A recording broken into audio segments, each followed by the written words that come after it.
Okay, we're ready. It is time now. 7:30 on the money, on the nose. Okay.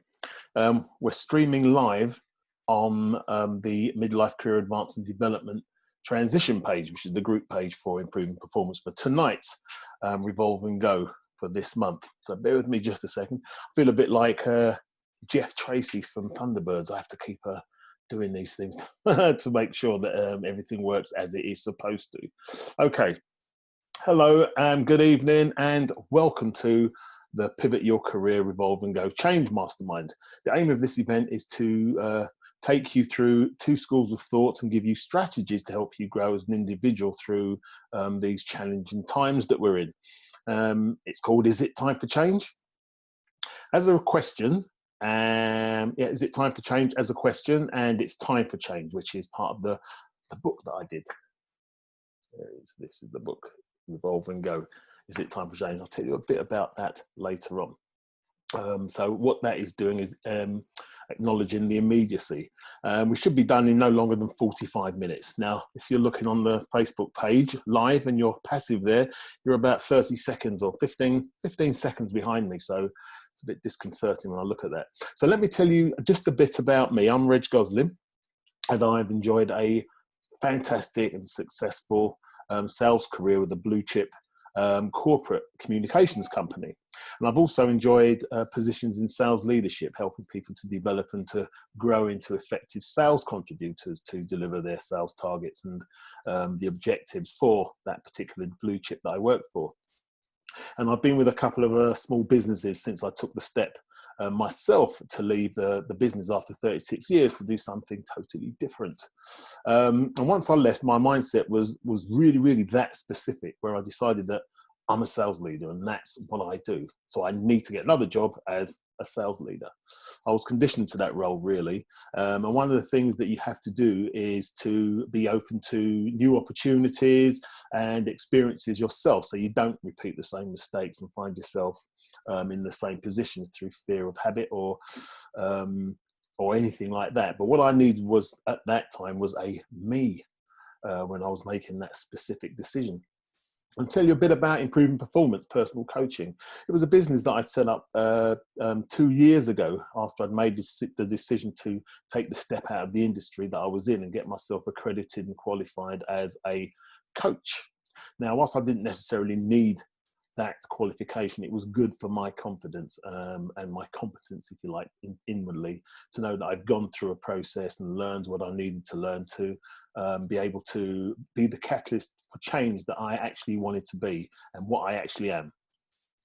As a process, just to give you a headline view, we're not going into any great detail this evening, as this isn't necessarily a direct coaching situation, but it's for people that are looking for career development with improving performance, or to improve their performance, as I say. And they could be people that are looking for personal development and looking for something different. They aren't necessarily sure what coaching might be or what the benefits of coaching can give them.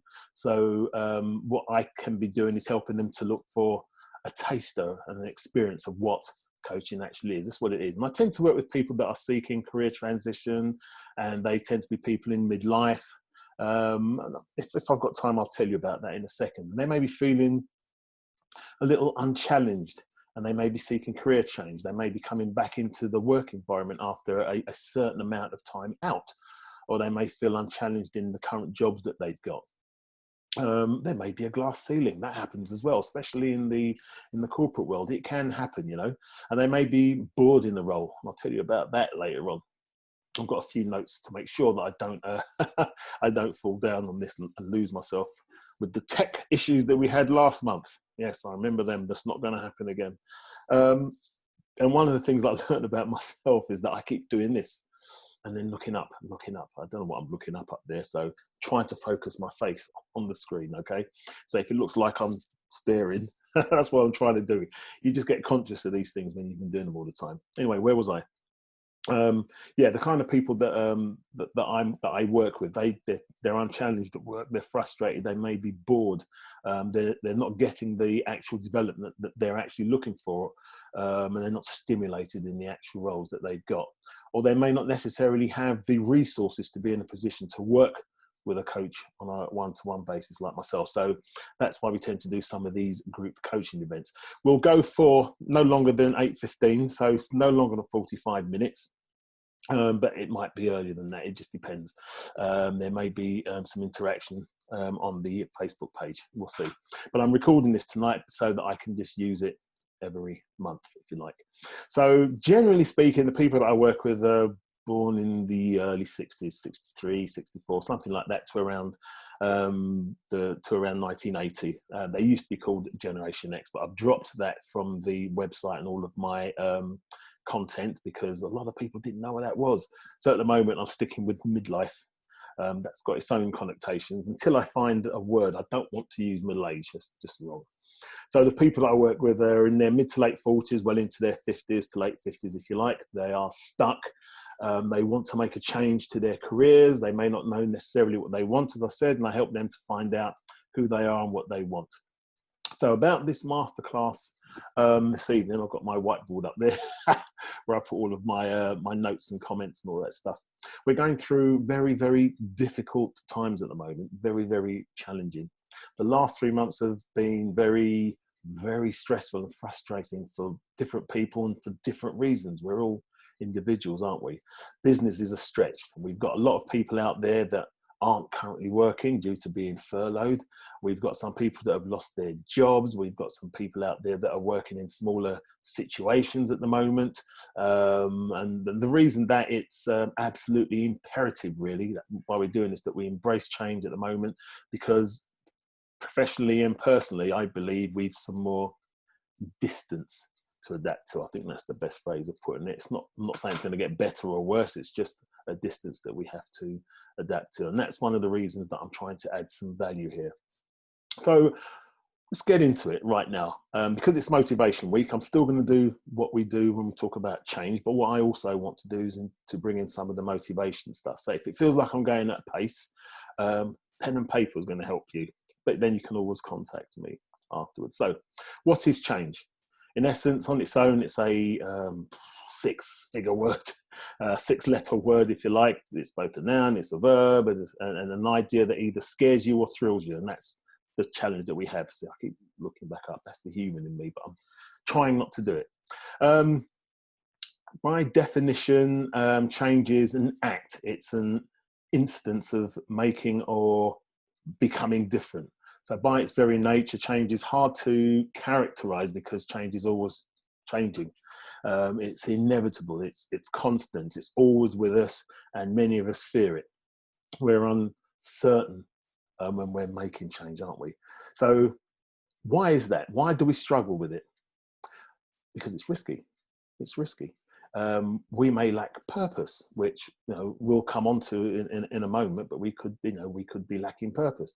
The changes may be unrealistic, which also saps motivation, and we might even fear it.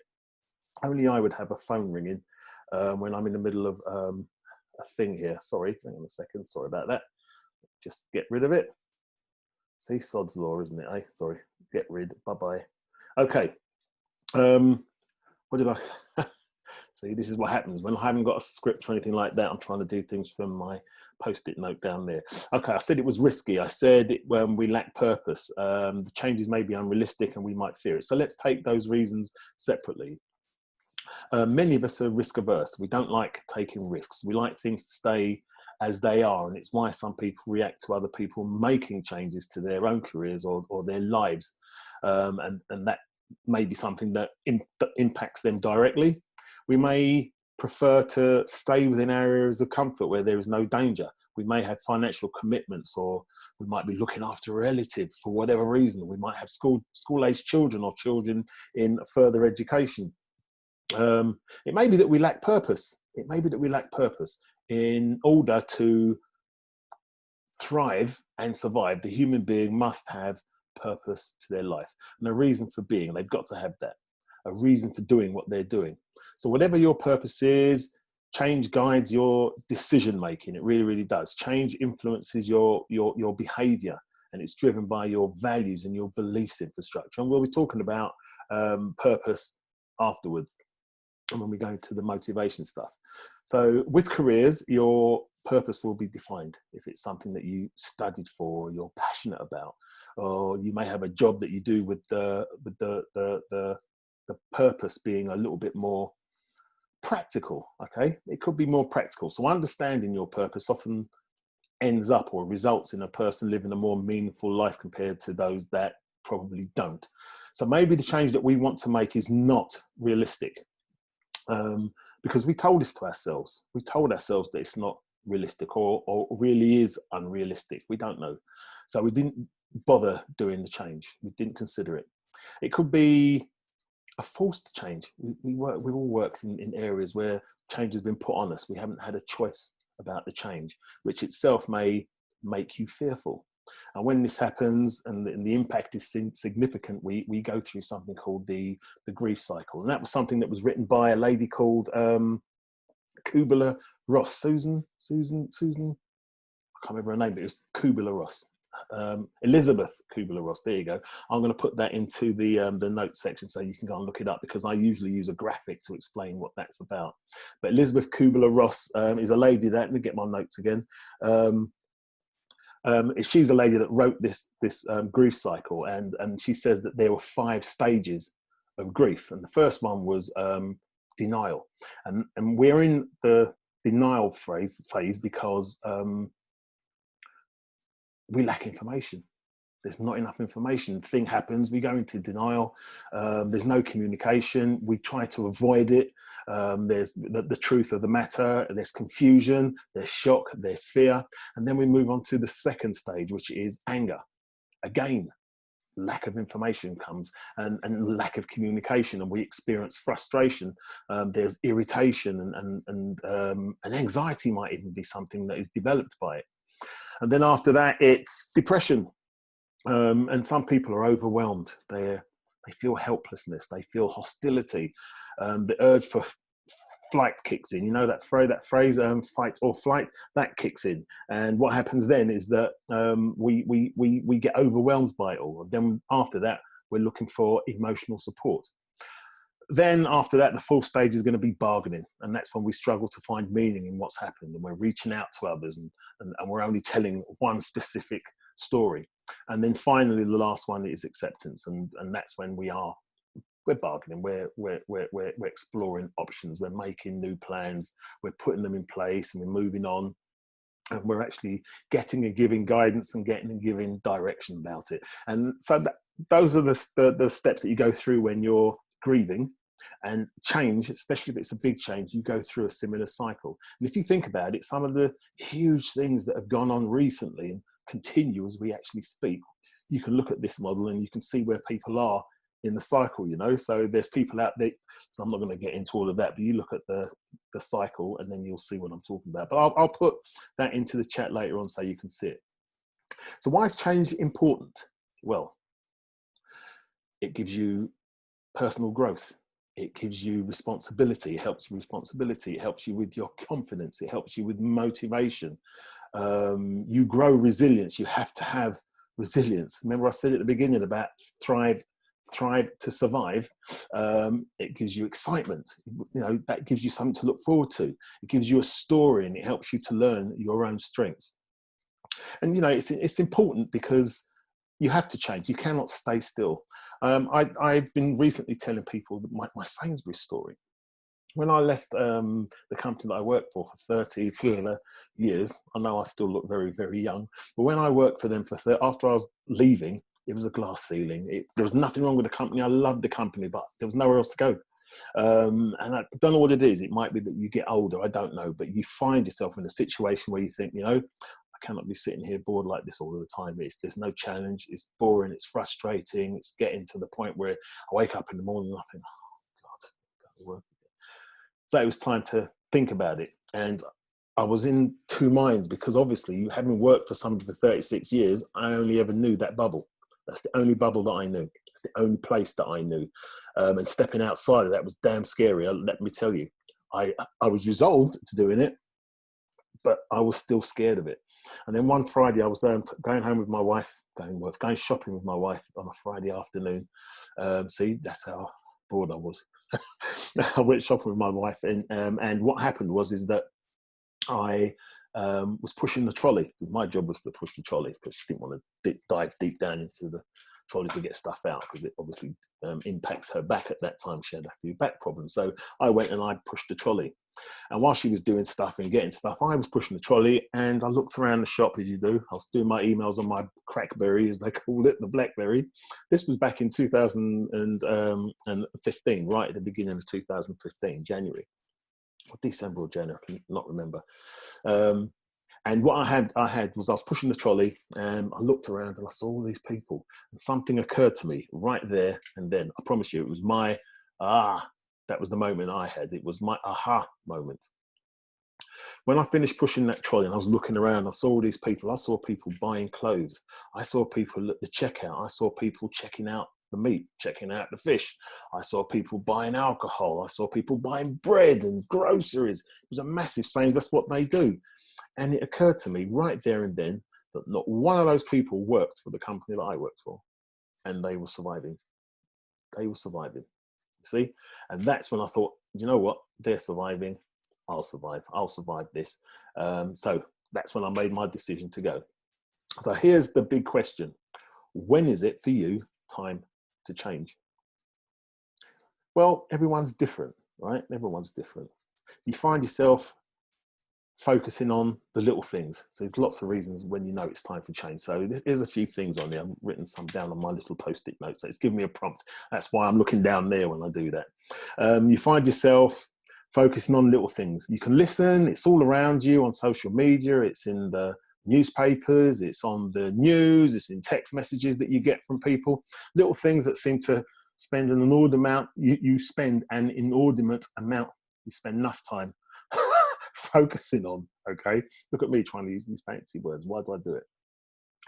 But you spend a lot of time thinking about things that really aren't that important. You might be envious or jealous of other people, and it's beginning to hit you hard, because other people around you seem to have moved on or being successful in your eyes, because success is subjective, right? So in your eyes, they might be being successful and you feel a little bit envious. Other people seem to be doing the things that they want to do, and you're stuck where you are, and you don't necessarily understand why you're stuck. You want to spend more of your time and your emotion worrying about what other people are doing, and not understanding why you're not doing it. That's what I mean by envious. You live in the past. How many people do you know that do this? You might even do it yourself. How many people do you meet and all you do is talk about what you did in the good times, when you did it, how you did it, or the pain of the situation years ago? You may just be regaining stuff as you've done nothing notable since. Nothing's happened since then. Think about that. And that's where you're staying. That's where you're staying, in the past. Your habits might be unhealthy. We're coming out of a long period of isolation, aren't we, at the moment? And so we're doing the things that we used to do. We're beginning to do them with a little bit of regulation around them. But those habits, the things that you did before we were in lockdown, may have been unhealthy. You may have spent a lot of time doing things that you shouldn't have been doing, things that are not healthy for you, the things that become poor habits for you. And then there's the big one. I call it the big one, the daddy of them all, is when you experience Sunday scaries. You ever heard of the Sunday scaries? Well, that's what I used to call them. You know, you look so much forward to the weekend. Friday afternoon is your favorite time of the working week, because you're soon going to be off work now. And even though you love your job, you're looking forward to the weekend. You enjoy your weekends. You love the weekends. You go through, you do loads and loads of stuff. You've got Saturday and it's absolutely brilliant. Sunday's fantastic. And then for me, it was around 4 o'clock on a Sunday afternoon, the Sunday scaries started. Because now your mind wanders all a little bit. Just at the beginning, it wanders to the bit that you don't like about the job that you do. Whether it's because you dislike it, whatever it is, but it comes to you and you start getting what I call the Sunday scaries. So here's the thing. I did a little bit of maths on this one. Consider that 10 hours of a day, you work for 10 hours of a day of your 5-day week. is spent, oh, sorry, 10 hours of a day of your 5-day week. So let's assume that you work Monday to Friday. Let's do that just for the maths, because I know people work at different times. So when you consider that 10 hours a day of your 5-day week is spent working and traveling to and from work, which equates to 42% of your week, of your life, doing something that you dislike enough for it to ruin your Sunday afternoon, a quarter of your weekend. Think about that. Think about that. This isn't about changing your job, honestly. This is about changing you. And you're tired all the time. You get up, yet you're tired throughout the whole day. You feel tired when you come home. You're just tired. A lot of people are like that. I know people that can sleep standing up. Seriously, they sleep standing. I'm not going to mention their names, but you're talking to them and they sleep, and you think you're boring them, but they are genuinely that tired, and there's a reason for that, you know. So I know at the moment, I don't know about you, but life feels like a flipping film, you know, with all this lockdown and everything. It feels like a film, you know, with everything that's going on. But before, it could have been a very boring film. You just weren't paying attention. It was just a boring film, but it's just been magnified by all the things that are going on at the moment. And you're on autopilot, you know, you're on autopilot. How many times have you driven to work and you've got there and you can't remember a damn thing about the journey? You know, you might not be happy, you might be indifferent about it, indifferent about your work or your home life or whatever it is. But that's when in your mind it should be time to change, you know. So how do you make a change? Okay, I'm going to go very, very quickly through ways that you can make a change. Yeah. How you do it. Set an intention, okay? Set an intention. Your objective, set it. Make it sure that it's something that you're intent on doing, and let those intentions marinate in your mind. I'm not going to go into a coaching session about it, but there's a process that you go through. If you want to know what that process is, then give me a call and we'll talk you through it. But let that intention marinate in your brain. Think about the obstacles. I've been doing it again, looking up again. There's nothing up there, I promise you. Think about the obstacles that can get in the way. Anticipate them so that you aren't caught off guard if they come along. Decide what's realistic for you. Set a time scale. Everybody knows about SMART objectives. Make sure there's a time scale. Make sure it's realistic, okay? Keep your eye on the dream. You know, the books, and I'm looking over there because I know that the book's over there, the habits, 7 habits of highly effective people. Keep your eyes on that dream. So that translates from begin with the end in mind. Yeah. Replace old habits that sharpen the saw, you know, stick with it. Don't give up. A lot of people will tell you that, don't give up. Okay. There are lots of tips and hints and hacks on my website and then on my Facebook page of how you can do this, how you can make change, all the things that you can do.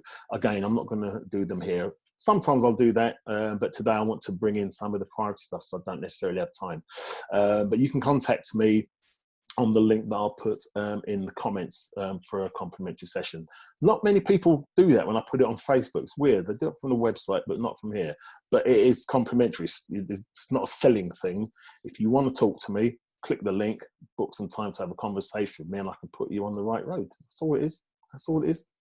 Okay, we're going to go into Purpose Week here. Let me just change my my notes. What have I got? Yeah, it's Purpose Week. So we've covered change. I usually cover change. I've usually done it in 45 minutes, but I've done it in 23 minutes. So that's pretty good. So the reason I wanted to do this is because this week is Motivation Week at Improving Performance. And in order to make change work, as I said earlier on, you have to have motivation. So what is motivation really? Because we all know what it is, don't we? But for clarity, let me get it on the record so that we have a context for it, because just because I know what it is doesn't necessarily mean that you do. You might have a different view of what motivation is. So what motivation is the, I've got to stop doing it. I'm going to wear glasses next week. That's next month. That's what I'm going to do. I'm going to wear glasses and look straight down. I'm paranoid about it now. Motivation is the reason behind your action. It's the reason behind our behavior. It's also your desire or your willingness to do something or carry an action out. It's your reason for doing it, your why. So in essence, motivation is what influences you, okay? And there are several reasons why we don't achieve the goals and the objectives that we want to achieve. Today, it's never been more important. I promise you, it's never been more important to have these goals and achieve them over the coming months. Please don't bury your head in the sand. Do not be in denial, as I said earlier on about change. Do something. You have to do something. It's not because bad times are coming, but you don't want to be a victim. I've told you that before. I do not want anybody on this platform, any of my friends, my contacts, in my groups or in my pages to be victims. Yeah. If you're proactive, you're not a victim. And if you're a victim, you end up with a victim mindset. And honestly, it's very difficult to get out of that. Sorry for the rant, but I do have a bee in my bonnet about that. So if a person's motivation drops or they aren't motivated to achieve the goal that they set themselves, there may be several reasons why. The first one is no purpose. Yep, and this is the one that we're going to talk about now. Not having a purpose means that you've got no desire or no drive. The goal, as I said earlier on, wasn't realistic. Okay, there was no clarity in their roadmap. There's no direction, or there might not be. It might not be exciting or fulfilling enough for an individual. It could be that there's not enough risk, or maybe there's too much risk. Who knows? Another reason why you might not be motivated is because the gap between where you are and where you want to be, or where you intend to be once you've made a decision, may be too great. Or if it's too great, what do you put in between to keep you motivated? And that one came up from my sis, Lou. So I'll be addressing that one later on in the week. Impatience. You might be impatient. You know what it's like when you set a goal, you put actions in place and you just want to get on with it. And it might be 2 months away, but you just haven't got the patience. You just want to get on with it. Or some people, might not want to go that fast. The pace might be too much. There may be procrastination. Why would you procrastinate? That's a whole different topic, which we will pick up later on about motivation. Obstacles. We mentioned obstacles earlier on. Obstacles is an easy one. It's just about identifying them. But again, I'll pick that up. And those are just the career and the work motivation reasons. At home, you have domestic issues, don't you? You have domestic issues and you have relationships. And relationships can be linked to a person's motivation, without a doubt. Is everything good at home? Are there relationship issues? Are there ego issues? Intimacy issues? Stress due to just getting by? Or listen, there might be debts, and this is going on at the moment. All of these things there could be hampering your motivation. But it's recognizing these things and putting them out there. If you keep them buried, you're not going to address them. If you put them out there, talk to your partner about them, talk to somebody about them, and then get yourself motivated. Honestly, motivation it's a wonderful thing. Just get up and seize the day. Carpe diem, as they say. Come on, you can do this. All of these things can impact a person's motivation. This is why I'm always in a good mood, because bad moods don't get you anywhere. Just be purposeful, be intentful, as I said earlier on. Anyway, the first topic for Motivation Week tonight is purpose. All right, and I've gone through all of the different reasons just now, and the number one is purpose, your why, the thing that is driving you. Your purpose in this specific case, in context, is your reason for wanting to achieve your goal. What is the reason that you want to achieve your goal? Do you know what yours is? Do you know what your purpose is? Have you defined what your purpose is? Because I know what mine is. Have you defined what yours is?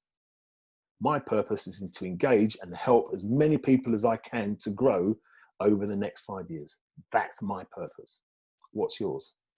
There's a career advance and development video on finding your purpose on my website. If you go onto my website and go back to, I think it was January and last June, there was two different flavors, but they're there on my website or on my YouTube channel where there is a greater content. But for now though, do you know how to find your purpose? As I said, do you know what yours is? And if you don't, do you know how to find it? If you asked, how can I position this one?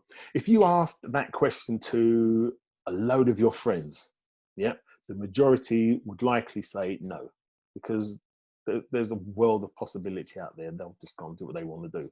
Yeah, people are afraid to try something new out of fear of the unknown. They often don't know how to go about looking for what they should be doing. You know, you need to first of all ask what you're doing, if what you're doing now is satisfying. So put aside all of the bills, as I said just now, and your pay slip just for a moment, just put them away. Do you get a buzz out of getting up every morning to go to work? So you're lucky I can't see you, because you're going to go, yeah, and you know, some of you, it's not. Do you get a buzz out of getting up in the morning to go to work? How do you feel on a Sunday evening? I mentioned that earlier on, the Sunday fear. How do you feel on a Sunday evening? Assuming that your working week starts on Mondays. Again, that's just an example. Do you dread having to get up in the morning on Monday, or does it excite you? Another problem is you may feel stuck doing something which you don't necessarily believe in. So suppose you work for a company that isn't doing right by the community.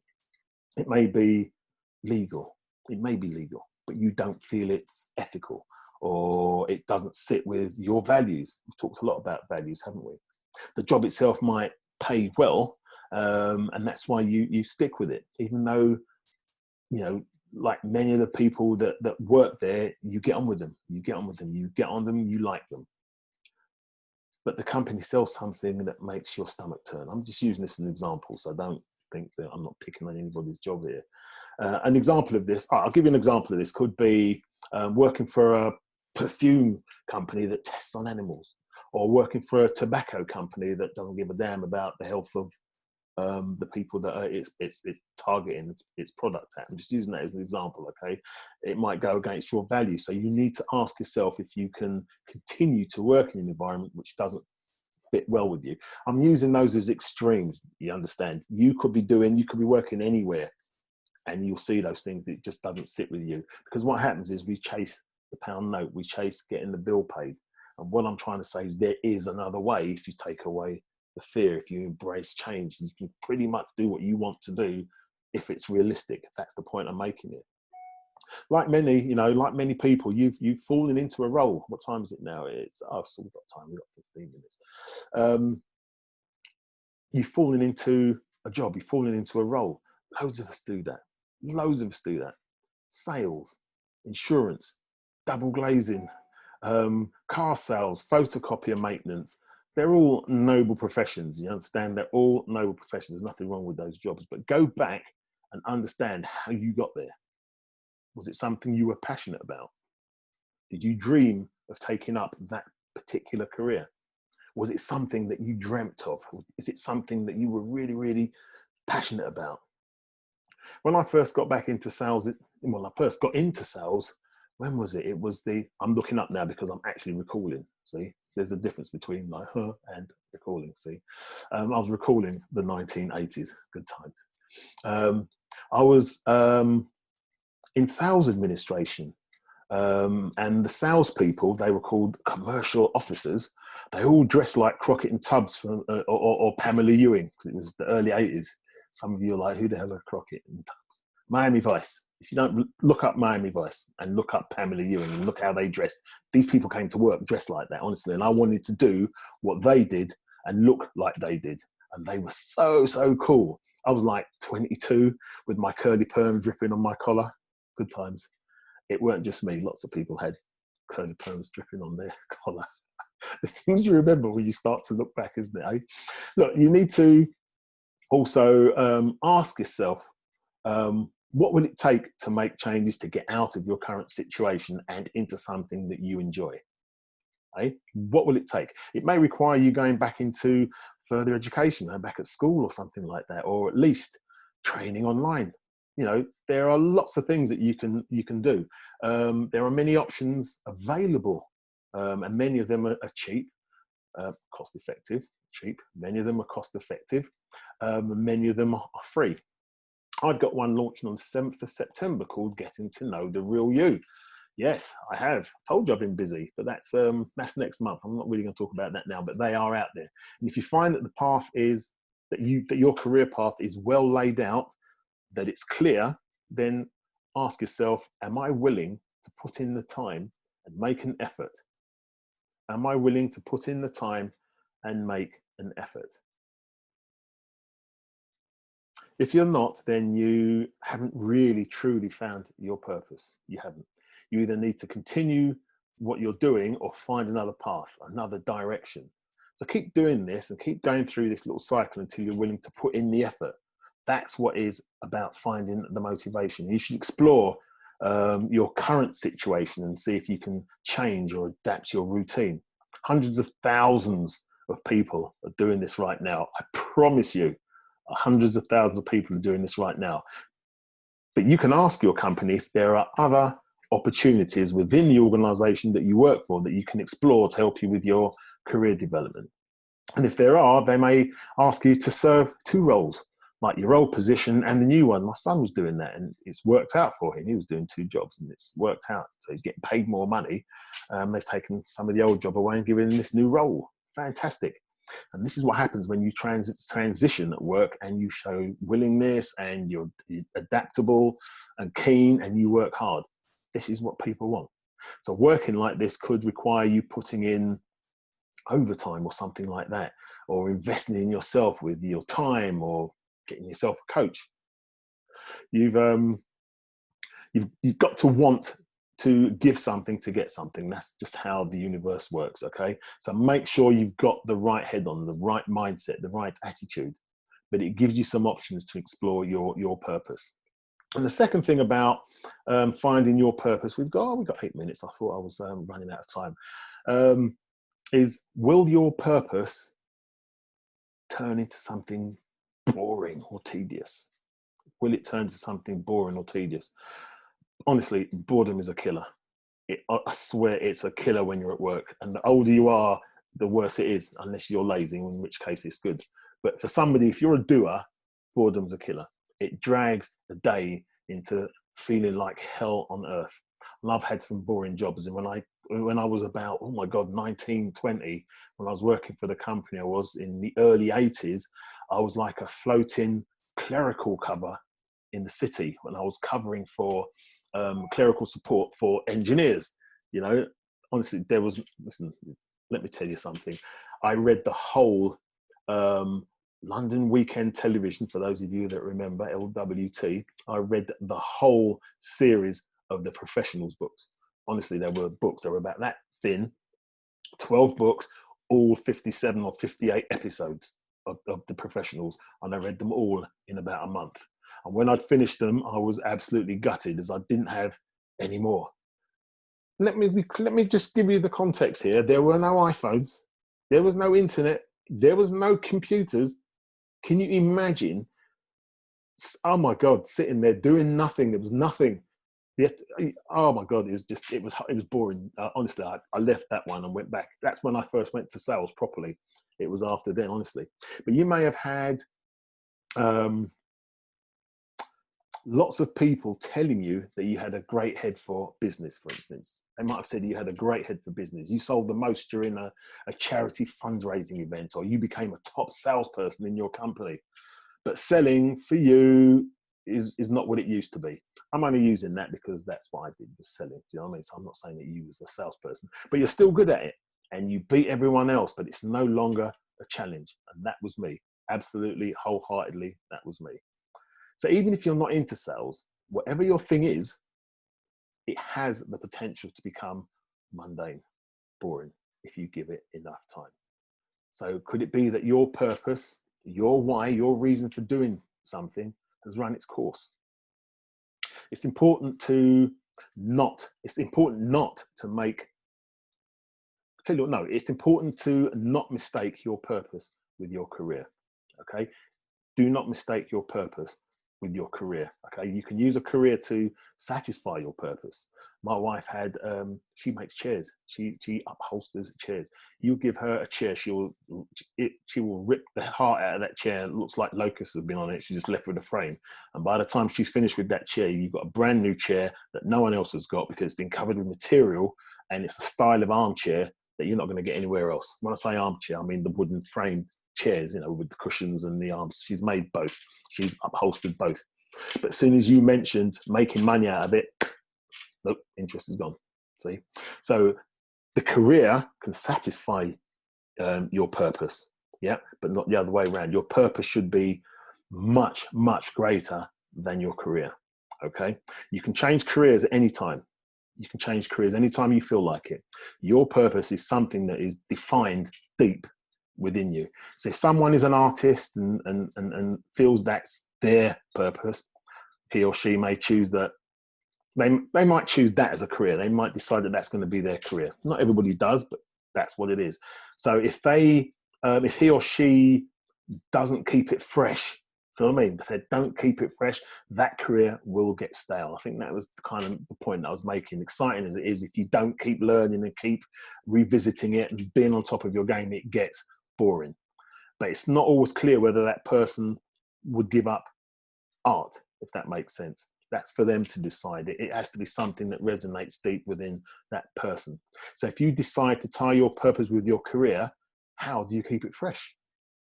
Now, that's the $1 million question. So I've got about 3 or 4 minutes, and I'll just quickly run into that with you. I got that. Where's my note there? Scroll. So I've got my iPad showing me the Facebook as well. Okay, the first step is always to be learning. Take advantage of any training your company offers. Try to step outside the comfort zone when applying your superpower. That's what I call it, your superpower. Learning at work may not always be possible, since you've got deadlines and you've got client preferences and all of that stuff, but it shouldn't stop you from stepping up your game during your leisure or your personal time. You can also take on a side hustle or side work just to use any new skills that you've got.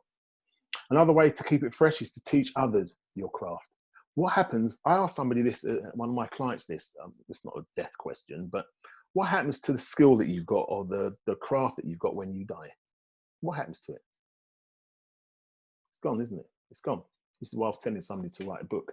But the reason I'm asking that question here and right now is that you'll give people the ability to carry on in that particular field if you teach them. And then you get to learn from what your students produce. You observe their progress. And when they do really, really well and they excel on it, you gain a new sense of purpose. Teachers love it when their students show improvement. When people develop and grow after I've finished working with them, it's a vocation because of what they've helped the person to achieve. That's where you get your purpose. That's where you get your passion. And if you find your job has lost its strength or its oomph, as they say, you know, whatever it was that excited you in the first place, it may be time to move on, even to a new career. It could be you never found your purpose, and staying in your current situation will keep you from finding it. So if you try something different, it could lead you on a path towards your real intended purpose. Remember I said earlier on about intent? You won't know if you keep chugging along with your previous path. Remember, I've mentioned it before, those of you that have not spoken to me before, you have a default future. It's there. It's a default future. If you do nothing to change, it's just going to keep going in that straight line. Yeah. Then you will just keep chugging along on the previous path that you had. If you keep doing what you're doing, you're going to get what you've always gotten. If you want something different, do something different. I always say that to people. I'm so excited when I say that to people. Do something different. How do you know that you've got there if you never knew where you were going anyway? You'd stop at the first stop that you made and you'd be happy having never reached your end game because you didn't know. You didn't know. So starting a new career or a venture has challenges associated with it. Of course it has. Yeah. For starters, you may not make as much money initially. I've been there with that one, trust me. And you may be the rookie of the group if you start with another company and you've changed and you're learning something new. You might be the rookie. But it will give you more options towards finding who you are, which is one of the reasons I'm doing that course thing. But we'll talk about that next week. So look at that. A minute to go. That wraps the first Motivation Week event up and the Pivot Your Career and Revolve and Go that I combined with the Revolve and Go Change Mastermind that I deliver every month. So look out for lots of content to get and keep you on the motivation mobile. That's what I'm going to call it, a motivation mobile. No, probably won't call it that actually, but it'll just keep you going. So look out for the content that I put out there. And this week there'll be lots of content, and it's been provided to me by me. It's been provided in collaboration with my sis Lou, as I said earlier on, and there will be content from external sources. So remember, it's your story. I help you to write the next page. Thank you so much for watching.